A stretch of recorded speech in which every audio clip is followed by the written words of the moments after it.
Hello Hello guys, guys, welcome welcome to to the Bhatia Bhatia Vlogs once Vlogs again। once again। दोस्तों आपका स्वागत है फिर से भाटिया ब्लॉग्स में। जैसे कि आप जानते हैं कि हम आपको वीडियोस और कुछ शॉर्ट वीडियोस दिखाते हैं, आपको एंटरटेन करने की कोशिश करते हैं, ये हमारी कोशिश है।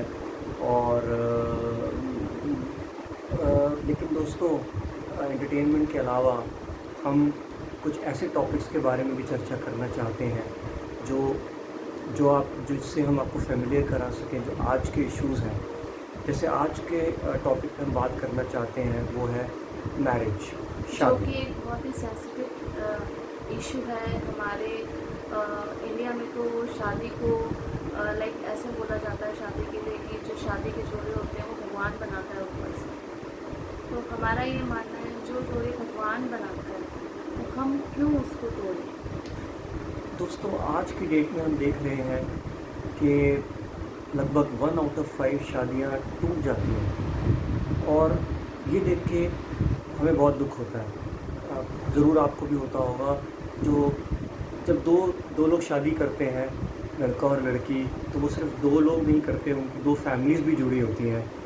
और उसमें कितनी सोच समझ के शादी की जाती है, कितने इच्छाओं के साथ शादी की जाती है, चाहे वो लड़की के पेरेंट्स हों चाहे लड़के के पेरेंट्स हों। तो ये सोच के शादी नहीं करते कि इनका रिश्ता एक दिन टूट जाएगा, और ये कोई भी नहीं चाहता। लेकिन शादी का जो मेन नींव है, जो मेन बॉन्ड है, वो है ट्रस्ट और अंडरस्टैंडिंग। बिल्कुल। मैं यही कहना चाहूँगी कि जो आपकी शादी के अंदर इश्यूज आते हैं, चाहे वो लड़के की तरफ से हो चाहे वो लड़की की तरफ से हो, ट्रस्ट इशू एक बहुत बड़ा इशू होता है कि हमें कई बार कुछ चीज़ें पता होती हैं, पता होने के बावजूद हम उन चीज़ों पे ट्रस्ट नहीं करना चाहते हैं, क्योंकि हम डरते हैं कि कहीं अगर हमने इतना ट्रस्ट दिखाया तो मेरा जो स्पाउस है या जो मेरा हस्बैंड है या जो मेरी वाइफ है वो उसका फ़ायदा ना उठाए।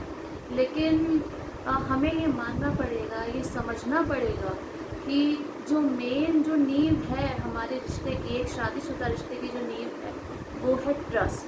और जब तक हम एक दूसरे पे ट्रस्ट नहीं करेंगे तब तक ये नींव आधी अधूरी रहेगी। दोस्तों आज के टाइम में हस्बैंड वाइफ का रिलेशनशिप बहुत इम्पोर्टेंट है, और इसमें शादी करने के बाद कई प्रॉब्लम से आपको निकलना पड़ता है। छोटी छोटी प्रॉब्लम्स को मैं यही कहूँगा कि उसको जितना इग्नोर कर सकें वही बेहतर है। अप एंड डाउन्स आते हैं लाइफ के अंदर, हर एक मैरिड कपल के अंदर आते हैं, शायद हमारे पेरेंट्स के उसमें भी आए होंगे। टू बी वेरी ऑनेस्ट, हम भी उस चीज़ से निकले हैं, हमारे रिलेशंस में भी अप एंड डाउन्स आए हैं। बट अप एंड डाउन्स आने का मतलब ये नहीं है कि हम एक दूसरे को छोड़ दें या एक दूसरे को इतना स्ट्रेस में ला दें कि हम किसी भी हद तक जा सकें। नहीं, अगर हम एक दूसरे से प्यार करते हैं तो हमें एक दूसरे को सबसे पहले ट्रस्ट दिलाना है।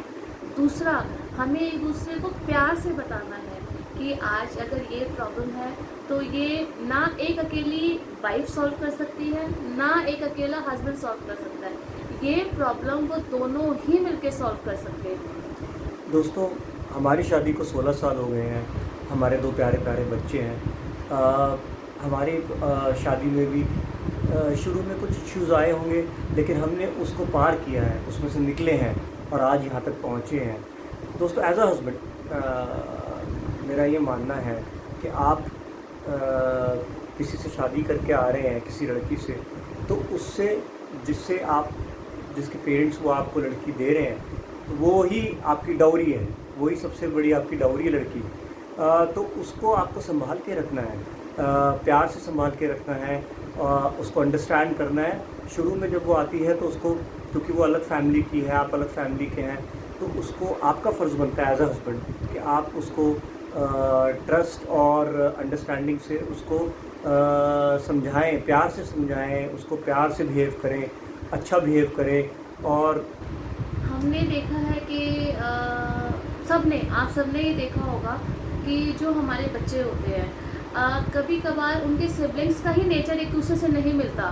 तो जब हम शादी करते हैं, हम एक फैमिली से दूसरी फैमिली में जाते हैं, तो हमारे नेचर भी उनसे नहीं मिलते हैं। लेकिन यही एक खूबसूरत रिश्ता है हमारी शादी का कि हम अलग अलग परिवार से होकर भी उस चीज़ को अंडरस्टैंड करने की कोशिश करते हैं और हम आगे बढ़ने की कोशिश करते हैं। मेरी तो हर मैरिड कपल से ये ही रिक्वेस्ट है कि बजाय छोटी छोटी बातों पे लड़ने के, झगड़ने के, अगर आप उसका सॉल्यूशन ढूंढें और आप ये सोचें कि मेरी वाइफ जो है एक दूसरी फैमिली से आई है, मुझे उसको समझना पड़ेगा, या एक वाइफ ये सोचे कि मेरा हस्बैंड एक फैमिली से आया है तो मुझको मैं उस फैमिली में आई हूँ तो मुझको समझना पड़ेगा। अपनी वाइफ को ये रियलाइज़ ना होने दे कि वो किसी और परिवार की है, उसको डे वन से ही अपनी बेटी बहू ना समझें, बेटी बना लीजिए। और मेरी सब बड़े बुज़ुर्गों से ये हाथ जोड़ के विनती है, बहुत ही नम्रता के साथ, कि प्लीज़ बच्चों को अपनी शादी के बाद लाइफ जीने दीजिए, उसमें इंटरफेयर मत करिए। उनको जैसे आपने एक समुंदर में उनको छोड़ दिया, उसमें डूब के उसमें से स्विम करने दीजिए और उसमें से निकलने दीजिए, उनको हैंडल करने दीजिए सिचुएशन को।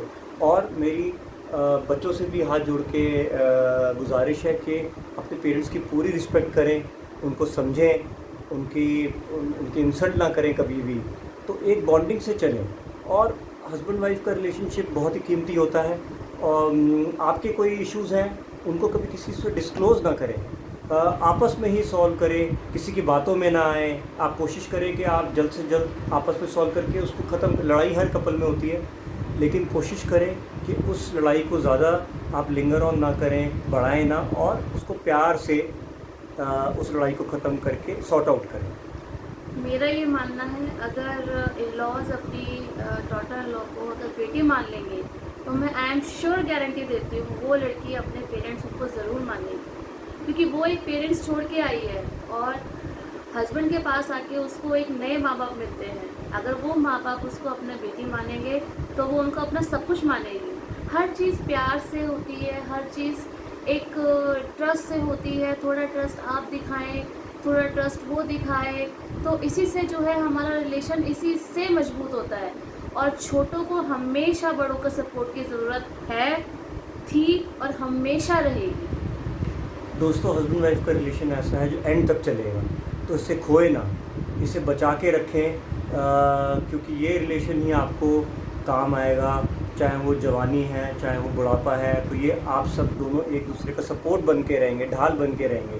तो मेरा यही गुजारिश है कि आप दोनों एक दूसरे की सीढ़ी बने, ढाल बने, और एक दूसरे से प्यार से चलें, अंडरस्टैंडिंग से चलें। इस रिश्ते को कभी टूटने ना दें। हमारी हाथ जोड़ के अपने व्यूअर्स से गुजारिश है कि कोई भी कपल अपने मैरिड लाइफ को टूटने ना दें, इसको बचा के रखें, क्योंकि हमने इन रिलेशनशिप्स को टूटते हुए देखा है। अपने बहुत ही करीबी लोगों के बीच टूटते हुए देखा है। बहुत साल शादी होने के बाद भी लोग अलग हो रहे हैं। दोस्तों, money is very important in life, लेकिन रिश्तों से बढ़ के पैसा नहीं है। आज आपका स्पाउस आपके साथ नहीं है तो पैसा आपको नहीं अच्छा लगेगा। पैसा आप किस लिए कमाते हैं? अपने स्पाउस के लिए, अपने पार्टनर के लिए। तो अपने पार्टनर को संभाल के रखें, दोनों एक दूसरे की इज़्ज़त करें, प्यार से रहें, तो आपका रिलेशनशिप हमेशा अच्छा जाएगा। और इसको बर्बाद ना होने दें, मेरी यही सबसे गुजारिश है। प्लीज़ प्लीज़ प्लीज़ प्लीज़ अपने रिश्ते को संभाल के रखें, प्लीज़। हमारे व्यूवर्स जो भी हमें देख रहे हैं, हमारी उनसे यही रिक्वेस्ट है, लड़िए, झगड़िए, लेकिन अपना रिश्ता मत खोइए। लड़ता इंसान उसी से जिससे प्यार करता है, लेकिन अपनी बातों को रखिए, अपनी बातों को रखना सीखिए। जो बात हम एक गुस्से से कह सकते हैं, वो बात हम एक प्यार से भी कह सकते हैं। हमारा यही मानना है कि जितने भी लोग हैं, जो भी शादीशुदा कपल्स हैं, वो सब अपने घर में खुश रहें, सुखी रहें।